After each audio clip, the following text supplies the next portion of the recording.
Okay, I think we decided this mic is going to be better than the other one. But if you have trouble hearing me, just wave or do something to get my attention. I want to start with thank yous, of course, to Karen Davis and Hope as well, and just United Poultry Concerns for now especially. I didn't know that my work had been the inspiration for the conference, for inviting me. This isn't a presentation about me necessarily, but it is surreal in many ways, not the least of which is I cite many of the people who are speaking at this conference, and their work has been so inspirational to me that it's like, how did I wind up here? But yeah, well, I don't know. But I really am honored and humbled to be speaking with people who have been so inspirational to me. So I want to get to the title of my presentation. We Demand Our Bodies Now, Animal Liberation and Atheism. And I stole that quote, as good scholars do, from an activist and a writer who I admire greatly. If you're not familiar with her, take pictures of any screens I have up. Her name is Voltairine de Cleyre. And in 1890, she wrote an essay, or she gave a speech called Sex Slavery. She was an anarchist and an atheist from the United States, and she asserts the following in her speech. It's a feminist polemic against sexism, misogyny, and marriage. She says, "The question of souls is old. We demand our bodies now. We are tired of promises. God is death, and his church is our worst enemy." I'm going to have more powerful words from her in a little while, along with her comrade, Emma Goldman. Herein, de Cleyre was pushing against religious institutions and the very concept of a higher power, as she does in a lot of her speeches and writing, by noting how they require believers to focus on imaginary states of bliss as opposed to real states of denigration. As an atheist, I don't believe in the concept of a soul, not one that will continue on in a blissful or hellish realm, nor one that will be reborn as a greater or lesser being. I agree with de Cleyre that the question of souls is old, and I demand my body now. As a vegan who believes in this life only, I advocate for other species by demanding that their bodies be given back to them now as well. So she was kind of the inspiration for this talk. And she wasn't an animal rights activist, I should note. She was a workers' rights activist, but very sensitive to animal rights issues. So this presentation arises from my book, Animal Liberation and Atheism, Dismantling the Procrustean Bed. I could probably do a whole presentation on just the subtitle, so we're not going to worry about that right now. Really interesting reference to Greek mythology, though, so look up Procrustean Bed. So I want to give you a brief overview of the book and note that this presentation really arises from the second chapter. In chapter 1, I pose religion proper as inherently insufficient challenge to speciesism because it is rooted in domination hierarchies and the myth of human supremacy, thus it reinforces speciesism. I address nearly all major world religions therein, but with a focus on Christianity, because I was raised Catholic, and I write in a Christian world. I come from that Judeo-Christian world. But I do look at all world religions. Chapter 2, I explore the promises and paradoxes arising from the secular world's most renowned thinkers and speakers. And then finally, in chapter 3, I integrate animal liberation into historical calls for social justice by those who saw religion as an obstacle to freedom from oppression. And I will note, I feel like a hack for doing this after quoting a great anarchist, but there are books for sale out in the, such a hypocrite, but I think as Lisa had said earlier today, I'm not making a living off these, so, but if you like what you hear, I got a book to sell you out there. So I do want to just pick up on something that Kojin had said. Am I saying your name correctly? Just in writing the book and in this presentation, it is so hard to talk about one religion. There is no one Christianity. There is no one Buddhism. So I talk in broad strokes. And I really tried, as I was creating this presentation, I said, well, I'm going to go in and just talk about the secular perspective, the atheist perspective. I'm not even going to mention any other religions. it didn't work. Atheism is is an opposition to religion. Not for everybody. There's apathetic atheism, but for me, it's an active opposition to something that I think is dangerous. And what wound up happening is I focus a little bit on Christianity and Judeo-Christian religion. But I will, as a side note, if Christianity and the Buddhism and the Hinduism that those speakers here practice was the default, I would never have written this book. But since it isn't, the book got written. I want to start by talking about the connection between veganism and atheism. And first I say the numbers, but I'm actually going to start with just some anecdotal evidence. I became vegan and an animal liberation activist 8 years ago. And I mean, I had done all the readings. I had read Carol Adams' The Sexual Politics of Meat, but it took me a while for it to really cohere, where I started acting on conscience. And we're going to see a little bit of that at play here today. And I found myself, I was already atheist, again, raised Catholic, became atheist.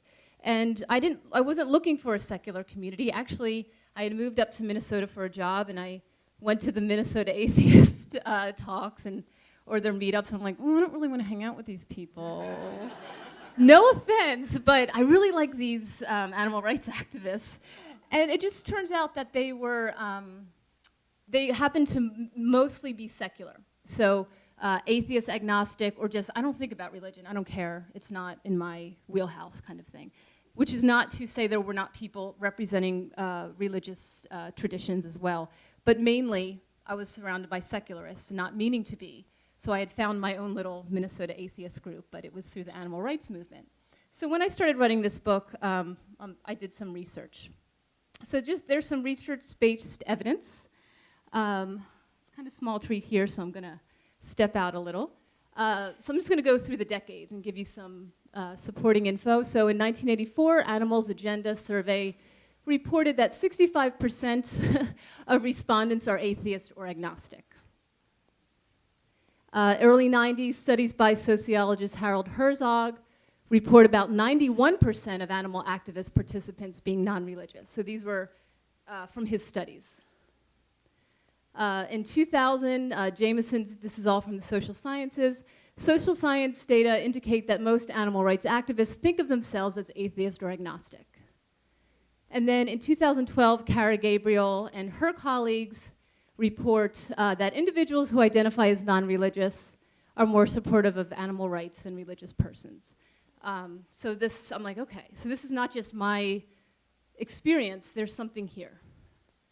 And then finally, in 2014, a Humane League poll of 1,700 people already interested in vegetarianism found that 49% of the Christians who responded were vegetarian or vegan, compared to 61% of atheists. And here's where other religions were mentioned. The Buddhists were really close to the atheists at about 60%, but I had to, I guess, put my focus somewhere as far as religion went. So there is a connection. I thought there was. I didn't think my geographical location was necessarily unique. So the next slide is about, well, what is that connection? And what I've found it to be is a denial of human exceptionalism. I talked to vegan atheists, and the stories were pretty much the same.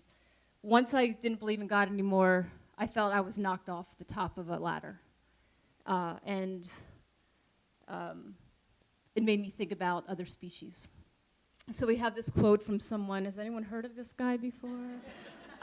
There is no fundamental difference between man, gendered language, we'll see that in some of the atheists, the anarchist feminists too, between man and animals and their ability to feel pleasure and pain, happiness and misery. Now Darwin was not a full-fledged animal rights activist, but his revolutionary findings about where humans come from that brought humans not down into the animal realm, but raised maybe, were really challenged and got people really worked up that he was saying humans are animals. So we could say in some ways this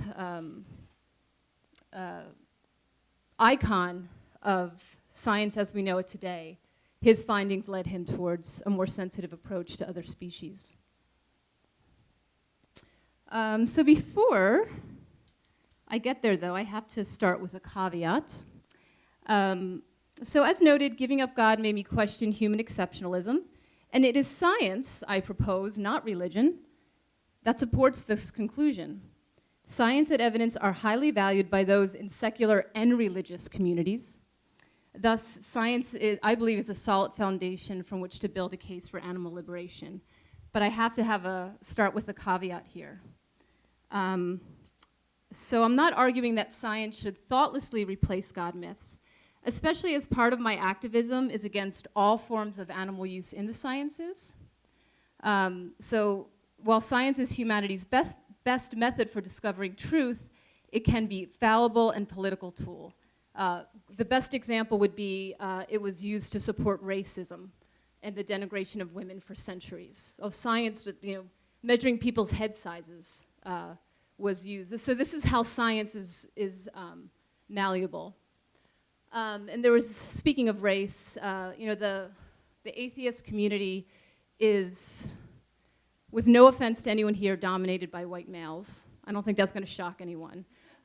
So here's a woman of color who had I thought this perfectly encapsulates the caveat I'm laying out there.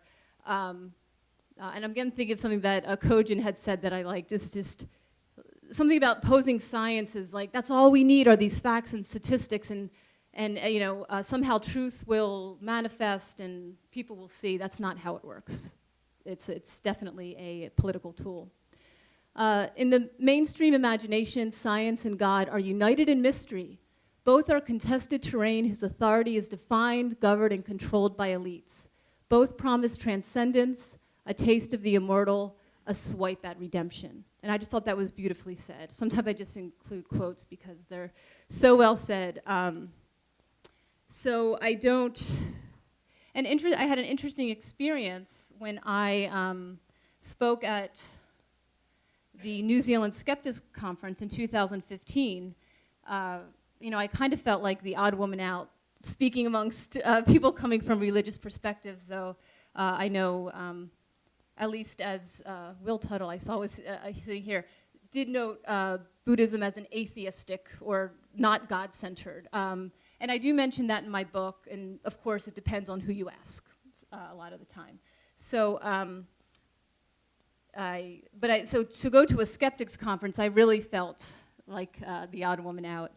And what I found was that the case for veganism was I'm not saying people went vegan, that we're going to get to that soon, was readily accepted. Like, I was talking to Karen earlier, I'm nervous about the panel discussion because my last panel discussion was this one in New Zealand where I got in a fight with a vivisector and called out the audience, and I dropped the microphone and left. So I'm like, no more panel discussions. I don't do well on those. But I think you're a more gentler crowd. It's not often that I get face-to-face with vivisectors, and a few courtrooms that happen, but not usually. So some of the finest arguments for animal rights, I argue, are currently arising from not sacred texts and traditions, but from the worlds of science and secularism. So now I'm going to give you a big like I didn't already know that quote.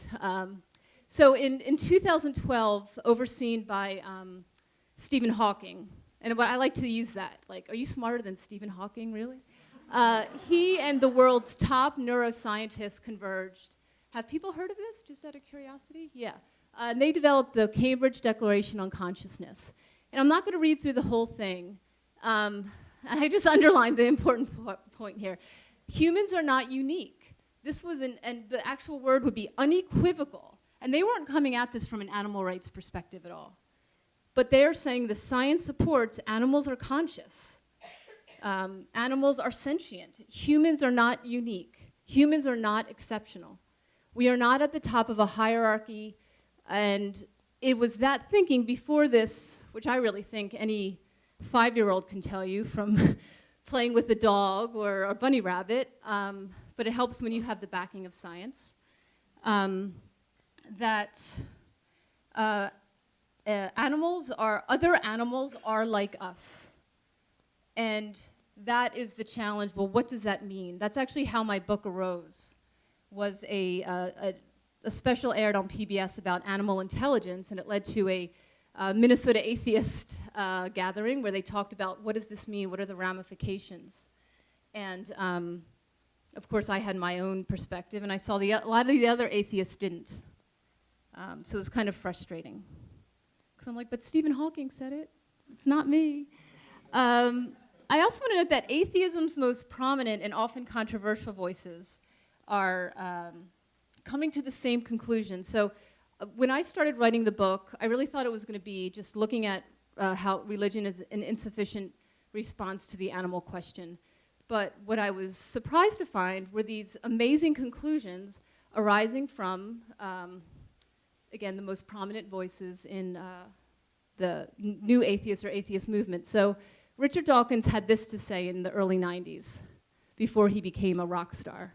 What's so special about humans? The speciesist assumption that lurks here is very simple. Humans are humans and gorillas are animals. There is an unquestioned yawning gulf between them, such that the life of a single human child is worth more than the lives of all the gorillas in the world. Tie the label Homo sapiens to even a tiny piece of insensible embryonic tissue, and its life suddenly leaps to infinite, uncomputable value. Wow. Go Richard Dawkins, just for a little while, because we're going to see how he doesn't act on his own ethical conclusions in a bit. Spoiler alert.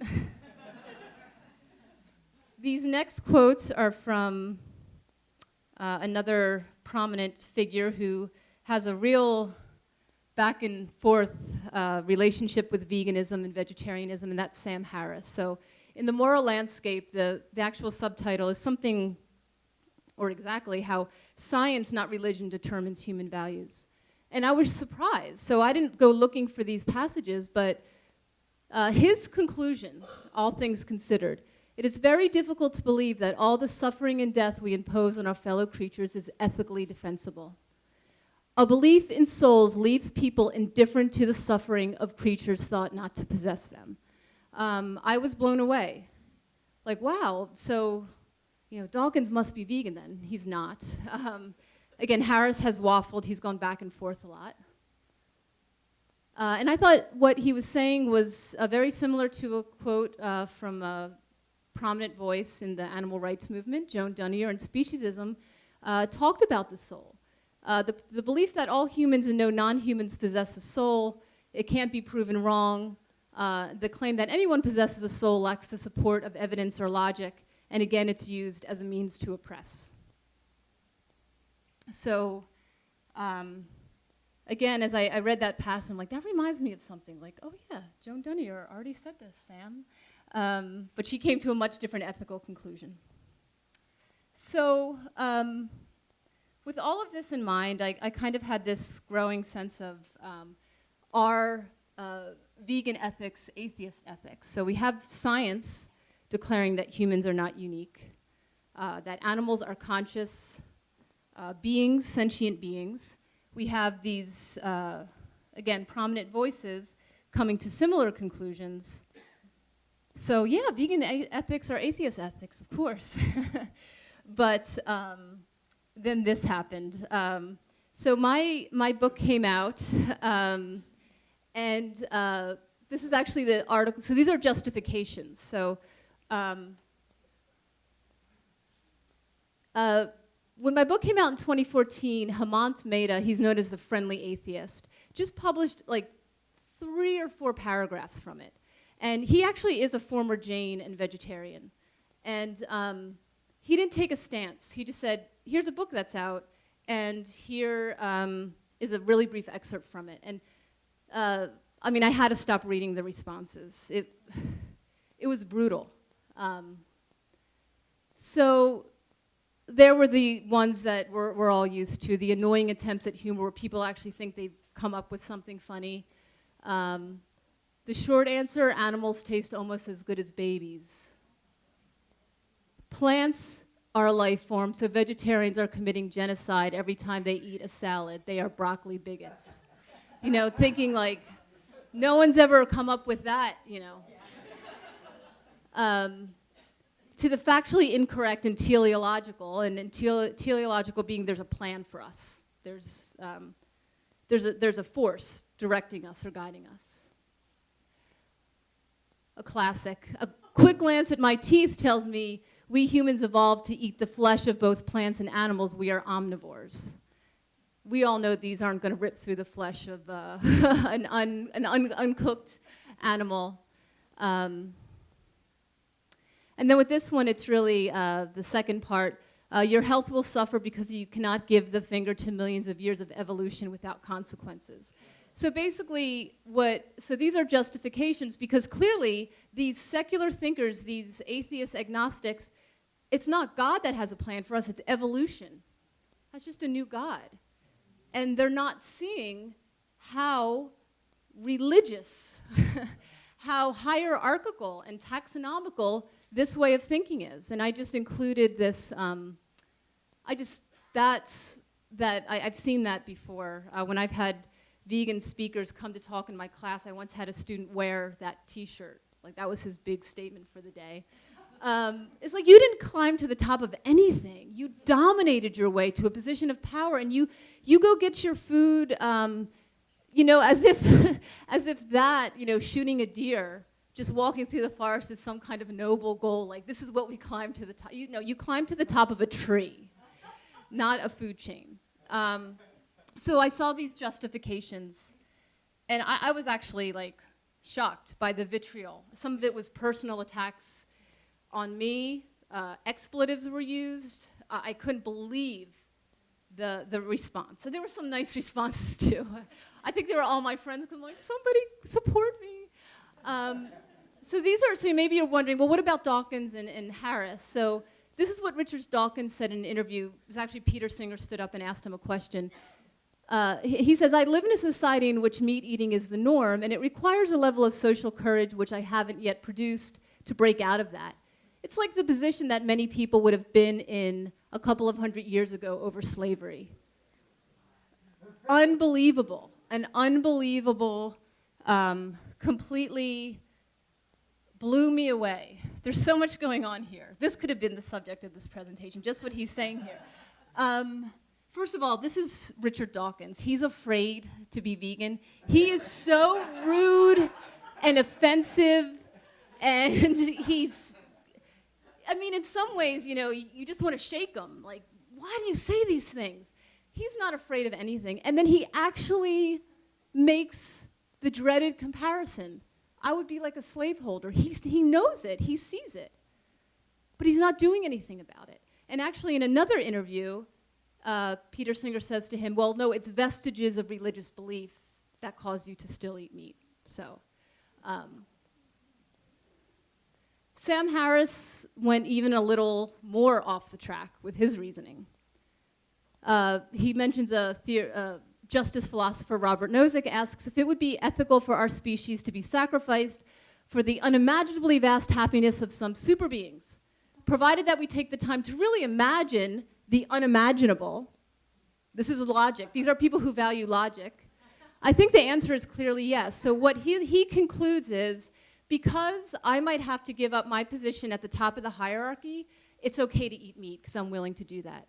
That is Sam Harris's, that's the best response I could find in the moral landscape. And it is, it's contradictory. It doesn't make sense. What is unimaginably vast happiness? So he, again, these are the justifications. And I actually think what's so interesting about this is that these people who pride themselves on reason and logic, that their insufficient responses or justifications for not being vegan, that actually there's a lot of promise. The deficiency of their arguments prove the case. You can't come up with a good argument to not be vegan. And it bothers me so much that Dawkins like, yeah, so I'd just be like a slaveholder. That almost bothers me more than someone who says, look, this is what it says in the Bible, I feel like I have a right to do this. Because you're not acting on your own ethical conclusions. When I gave a presentation for the Minnesota Atheists, I had a gentleman come up to me afterwards and say, "My only problem with your talk is that it makes perfect sense." But he didn't want to go vegan. So this is why I'm not saying, "Hey guys, I found this magical community where everybody just goes vegan." There's something about, clearly there's a connection where many people who give up God, like, start to question, again, human exceptionalism and get involved in the animal rights movement. I mean, I think the statistics bear that out. But this is not saying that all secularists, atheists, agnostics, free thinkers, whatever, are vegan. Absolutely not. I'm just saying this is where the trajectory seems to be going, and then it stops. And what's, again, further frustrating, this is actually part of a long tradition. I always say I want to get through a presentation without mentioning Peter Singer, but this is the second time I'm doing it. But he actually notes in Animal Liberation that this is kind of an old tradition. Well, he mentions like John Locke, Jeremy Bentham, the philosophers came to these same conclusions but didn't act on it. So I'm like, what is happening? And I don't, unfortunately, I don't have an exact response. But I think there's a reason. And I'm not the first one to think this. So I'm going to give 3 different quotes, because clearly, I mean, I teach English composition, so I always tell my students, back up your ideas with quotes, but make sure your voice is the predominant one. So hopefully I'm doing more talking than I am reading other people's words. So I want to talk about the reasons. So we've looked at the justifications, and this really does turn to this idea of its vestiges of religious belief. And I'm going to return again to the early 20th century atheist, anarchist, feminists who I so love.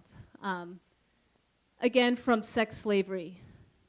So thoroughly has this idea of religious authority permeated society that members of those who have utterly repudiated the church are nevertheless soaked in this stupefying narcotic to true morality. These are gorgeous words. For no other reason, I teach literature as well. So pickled is the male creation with the vinegar of authoritarianism that even those who have gone further and repudiated the state still cling to God. I mean, she deserves mad props for, I don't know how she did it. And basically she's saying, you may have given up God, you may have given up religion, but you cling to other forms of authority. Your brain has been pickled in this view of the world, in this religious view of the world.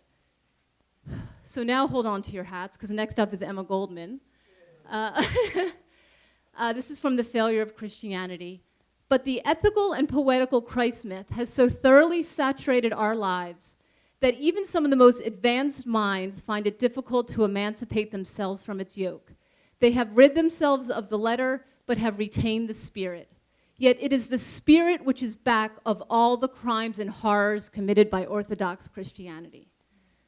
And I think that is such a powerful testament that when you become, and it kind of starts to give you an answer.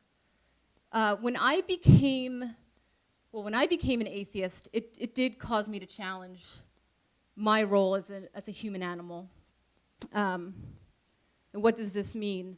But to say, oh, okay, I no longer believe in God does not mean one gives up the dispensations of being human, does not mean you give up all the myths that we're told about what it means to be human, how you're more important, how your fleeting pleasure of something you're going to put in your mouth is worth. I'm getting back to that quote from Dawkins. It's scary that it's true. What if, remember when Harambe was killed, when the little kid fell into the enclosure at the zoo? Imagine if there was a little kid in there, and forget all the gorillas in the world, 50 gorillas. They mow down every one of those gorillas to save a human child. And I'm not taking a stance either way. I would hope all of them get out alive. Let me just make that clear. But to give up belief in a higher power does not mean one gives up the dispensations of being human. So I want to keep what I like, and again, I'm thinking of Dawkins, but then be completely dismissive of all religious belief systems. Mainly, those two particular accused of being Islamophobic, more so than anything else. And I think with good reason, but that's a whole other presentation. So finding these two quotes actually came after I read the Atheists Manifesto by Michel Onfray, where he puts it a little more simply, not nearly as beautifully as de Cleyre and Goldman, but really gets to the tofu of the matter. And I got that from Carol Adams. I met her, I think we said it was 2008, and I said, well, the meat of my dissertation, she said, Kim, the tofu of your dissertation. I'm like, okay. I'm learning, I'm just getting started. Secular thought is not de-Christianized thought, but immanent Christian thought. Couched in rational language, it nevertheless preserves the quintessence of the Judeo-Christian ethic. So what he said in a more clipped way, I think is what, and none of these people were concerned about animal rights. They were seeing other ways that oppressive behaviors were still being manifest. They're saying, well, what's happening? People who have given up God are still acting on this. So maybe the question is, what is the Judeo-Christian ethic? In terms of animals, as it arises in the Old and New Testament, it's an ethic of hierarchy and human supremacy, an ethic of other species being a means to human ends. And again, he was talking about other forms of oppression. So I want to make that clear that that while Dawkins and Harris actually do consider the animal question, they come to great conclusions they don't act on. Onfray wasn't even kind of in his trajectory of things to think about. So another thing I say to my students when you write a paper or do anything, ask, so what? Why are you telling me this? Go ahead. Yep.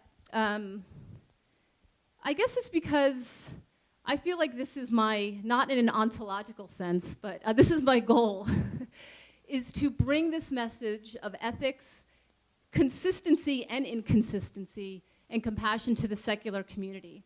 And I really want to note that this is a point where we have this diverse group of perspectives of representing many major world religions, or in my case, atheistic or atheological perspective. But as I was working on this presentation, it really hit me like we all have so much work to do. And that's what we all share, is we all see it. We all see how what we hold dear and what we believe in so clearly is saying, wake up, stop, what is happening?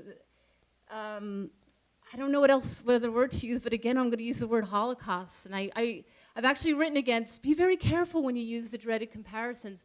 And that's kind of why I had a bit of a meltdown at that conference and walked off the stage. Because I'm not talking, my talk had been somewhat based in theory and things like that, but I just kind of lost it. Like, people, I'm talking about real lives. Like, I'm talking about individual persons suffering by the trillions when you factor in aquatic animals. And it's hard to even imagine that many lives. It's often better to think of one life. This isn't a joke. I'm not I'm not here to be the funny little, oh, look at the funny vegan has some ideas, This is really important stuff, and this matters. And my challenge, so we all have our unique challenges. My challenge is, how do I get past? And if you have ideas, share them during the final panel. How do you get past that? Yes, I agree with everything you're saying, but I'm not going to go vegan. That's the really challenging part. So I'm just going to, if anyone wanted to contact me, like, let's say I went through source information too quickly and you wanted a follow-up, or just to say hi. There's my email. You're welcome to take a picture. And also, I really don't have a whole lot to promote, but I do, again, anti-fur campaign with Minnesota Animal Liberation.